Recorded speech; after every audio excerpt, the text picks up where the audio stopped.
Breaking news out of Round Rock, where police are investigating a shooting that left 2 people dead and 2 more injured. According to Round Rock police, it happened at the Bellwood Apartments that's located on A.W. Grimes Boulevard. Police say this is believed to be an isolated incident with no ongoing threat to the public. Police are urging people to avoid the area while officers investigate. Many people have stepped up to volunteer and give back during these trying times. Austin area company J.R. Schneider Construction, they sent down skid steers, excavators, and other equipment to help clear out debris. John Schneider says it was a no-brainer when they heard what had happened.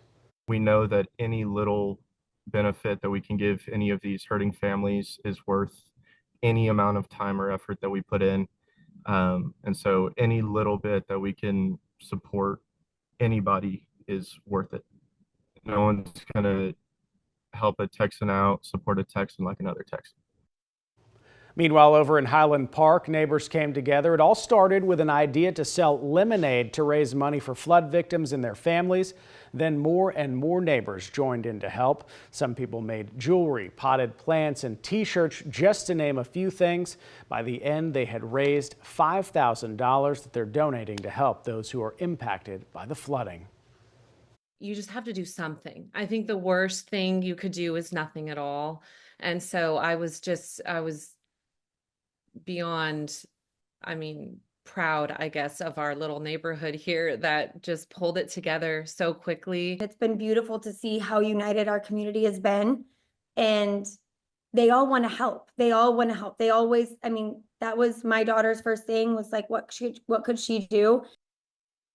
And if you're wondering how you can help, we have a full list of things you can do to help these families over on KXAN.com. And remember, tomorrow there will be many restaurants and businesses, some of them you see there, donating sales to these many relief funds. Go over there and check it out. You know, it's certainly a difficult time, a lot of tragedy, but you see people step up in the worst of times, and there's a lot going on, a lot of ways to give back too. Earlier this week, P. Terry's had their profit donations, and the bill on William Cannon stretched a half mile to a mile. Overwhelming support. There were even people down in Kyle, outside of the Austin area that were like, hey, our spot too, a little more outside the main city, was completely swamped, and there's hundreds of places. So, good to see the community coming together. A lot of people coming together. But we also, it's a fine line of, we need to continue to go after and talk about this flooding that happened last weekend, and then shift our focus to the potential of more flooding overnight and tomorrow. Because don't go to Lake Travis to swim or boat. Travis County Judge Andy Brown says there's a big concern after last week's flooding. To give you an idea why, a KXAN viewer shared pictures of some damage at a boating dock, but there's also a lot of bacteria that lingers from all the flooding and a lot of debris in the lake as well. The county says the lake is only open for emergency response or government purposes, and it did not say when the lake would reopen for public. The Lower Colorado River Authority, or the LCRA, is recommending people to avoid other Highland lakes as well, including Buchanan, Inks, LBJ, Marble Falls, because of flood debris, bacteria, and fast flows. Travis County is asking people affected from last week's flood to sort and place debris on the curb this weekend. That's because the county plans to start debris pickup in this area of Leander starting on Monday. The focus is the northwestern part of Travis County. Some of those areas include neighborhoods along Sandy Creek. Travis County says crews plan on doing multiple debris pickup rounds over the next several days to gather the large volume of debris. Over on KXAN.com, we have a closer look at the neighborhood streets and the categories for debris pickup. Welcome back. The number of victims of this storm keeps rising as rescue teams continue their search along the Guadalupe River. Investigator Kelly Wiley and digital data reporter Christopher Adams have been working to collect the names of those who were lost in this tragedy, and Kelly joins me now. Yeah, all week we've watched families search with the hope that their loved one might be holding on somewhere. And for many, that hope has so quickly turned into grief. More than 100 people, including dozens of children, are dead, according to state officials, and just as many are still missing.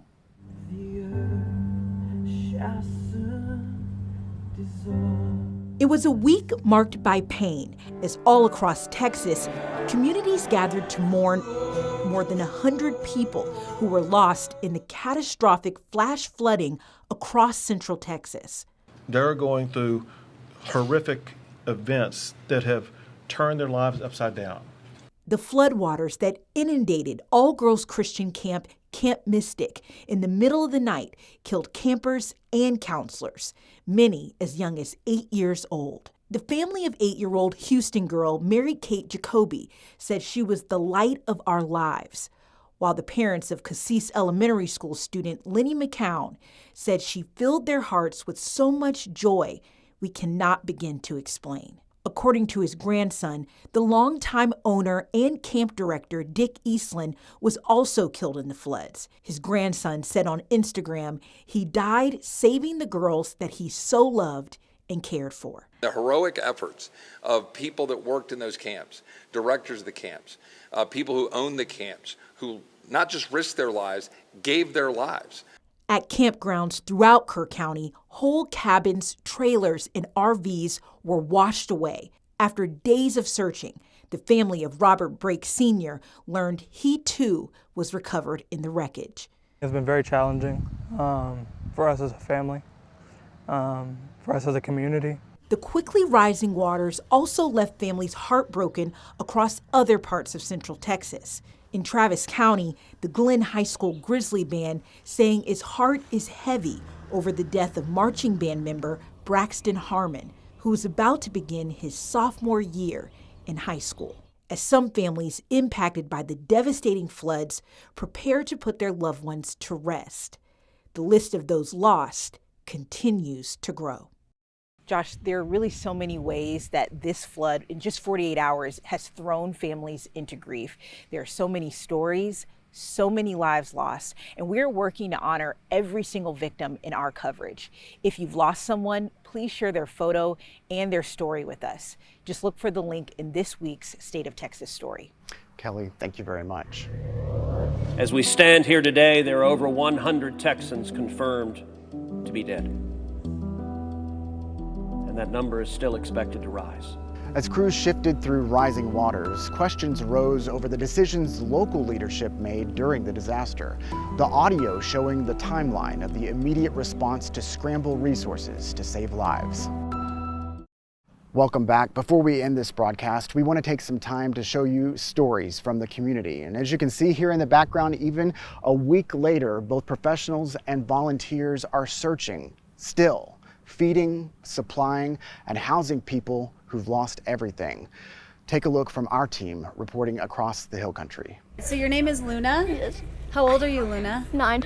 You're 9? Tell me about what you're doing today. I'm going to make bracelets. Tucked away in a fort, its walls made of piles of donations that have come into Grape Juice, her parents' restaurant, Luna set up shop to make bracelets for first responders and volunteers. Even at just 9 years old, she understands that her community needs support, and she wants to help. What do you guys need here, supply-wise?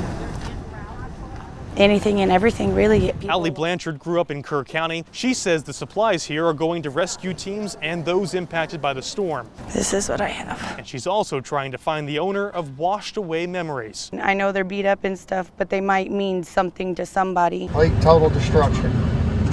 Volunteers out of Round Mountain Baptist Church worked to get water and supplies to those in their community without right now.